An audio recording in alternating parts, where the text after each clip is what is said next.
आदाब, नमस्कार, सत श्री अकाल, केम छो, भालो छे। दोस्तों, मैं हूँ तैयब हुसैन और आप देख रहे हैं मेरा यूट्यूब चैनल तैयब फिदा हुसैन। दोस्तों, आज का मेरा ये व्लॉग बहुत ही शानदार होने वाला है, क्योंकि आज हम एक नए चैप्टर पर बात करने वाले हैं। आज मैं आपको एक्सप्लोर करने वाला हूँ एक ऐसे पेड़ के बारे में जिस पेड़ की एक एक चीज़ बहुत ही लाभकारी उपयोगी होती है।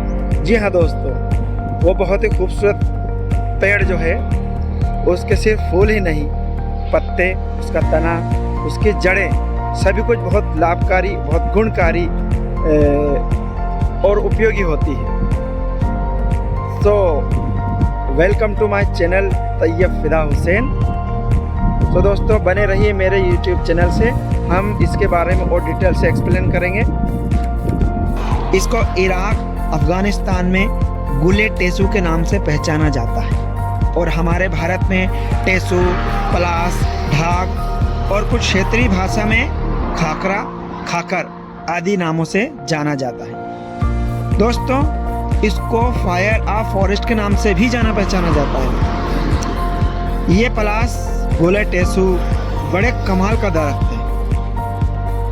इसका हर पार्ट बहुत काम का है, इसका हर हिस्सा बहुत काम का है। इसके फूल सफ़ेद, येलो और केसरिया 3 रंगों में पाए जाते हैं। इसके फूलों के बहार का जो मौसम होता है वो पतझड़ का मौसम होता है, यानी जब दूसरे दरख्त अपने पत्तों का झड़ाना शुरू करते हैं, गिराना शुरू करते हैं, तब टेसू पर बहार आती है और जंगल, खेत, रोड हर जगह अपनी खूबसूरती बिखेरता नजर आ जाता है। तेज धूप में बिना पत्तों वाले पलास के पेड़ पर दूर से ऐसा लगता है कि पेड़ पर आग लग रही है, इसलिए इसको फायर ऑफ फॉरेस्ट की उपाधि मिली।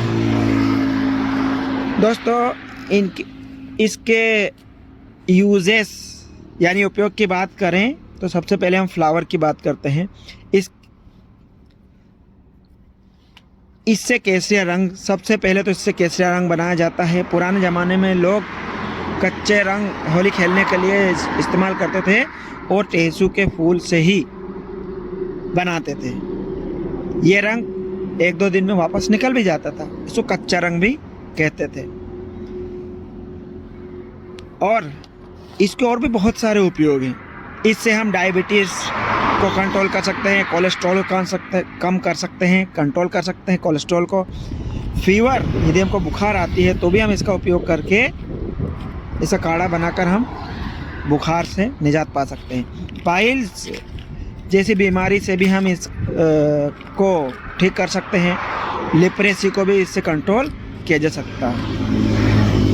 पलास के फूल के वैसे तो लाखों यूज़ हैं, उपयोग हैं, लेकिन ये जो उपयोग मैं बतलाने जा रहा हूँ ये शायद आपने कभी सुना भी नहीं। जी हाँ दोस्तों, आप ये जो देख पा रहे हैं फूल, इसके अंदर ये जो आपको दिखाई दे रहा है इसको स्टिग्मा बोलते हैं। स्टिग्मा, जी हाँ, फूल के अंदर जो पाया जाता है स्टिग्मा। इसको पुराने ज़माने में इसका उपयोग जो किया जाता था, वो पुराने ज़माने के लोग ज़्यादातर सादा जीवन और उच्च विचार, जी हाँ दोस्तों, सादा जीवन जीना पसंद करते थे और कपड़े भी वाइट ही पहनते थे। तो वो करते क्या थे, इस फूल को यहाँ से, फूल के जो स्टिग्मा है इसको ऐसे तोड़ लिया करते थे,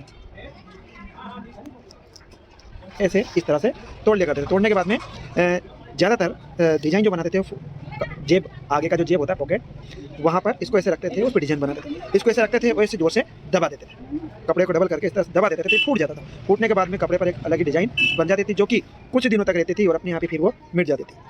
तो ये इस तरह से फूल के अंदर जो स्टिग्मा है, स्टिग्मा ये देख पा रहे हैं इसको, ये भी उपयोग में आता है।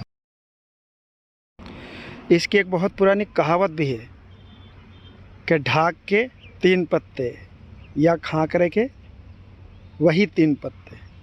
इसके पीछे का कारण यही रहा होगा कि इसको कोई मवेशी, कोई जानवर, बकरी, गाय, भैंस, बैल इसको खाते नहीं, तो ये कोई काम नहीं आता है।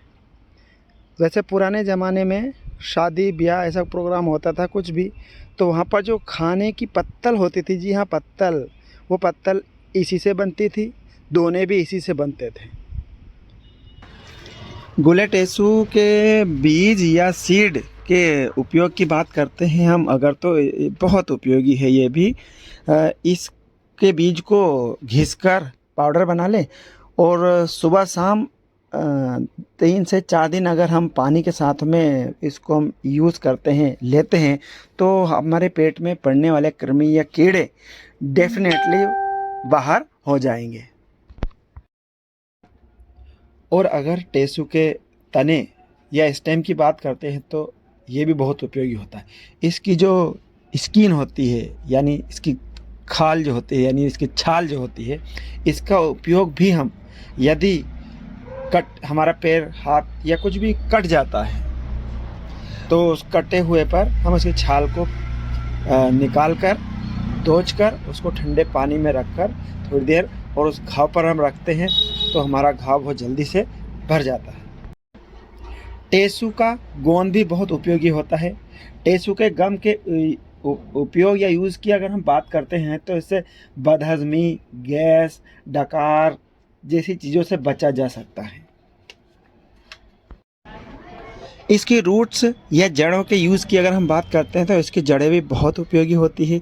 इसकी जड़ें जो गहराई में जाती हैं, जाकर वो कंदमूल बन जाती है फूलकर, जिस तरह से शकरकंद होता है, गाजर होती है, इसी तरह से ये भी एक कंदमूल बन जाता है और ये बहुत ताकतवर होता है। तो हम इसका हलवा वगैरह भी बनाकर खाते हैं। और इसके दूसरे उपयोग की बात करते हैं तो इससे रस्सी बनाई जाती है और रस्सी से बहुत सारी चीज़ें गांव में इस्तेमाल की जाती थी, यूज़ की जाती थी, जैसे कि चारा, गाय बैल या भैंस ये मवेशियों के लिए चारा लेकर आते थे तो उसका गट्ठर बनाने के लिए भी इसकी जड़ का उपयोग किया जाता था। दोस्तों, इसी तरह के मज़ेदार शानदार वीडियो देखने के लिए बने रहिए मेरे यूट्यूब चैनल तैयब फिदा हुसैन से। तो अब लेते हैं विदा, बाय बाय, टाटा, सायोनारा। मिलते हैं नए वीडियो में, नए व्लॉग में, नए अंदाज के साथ में।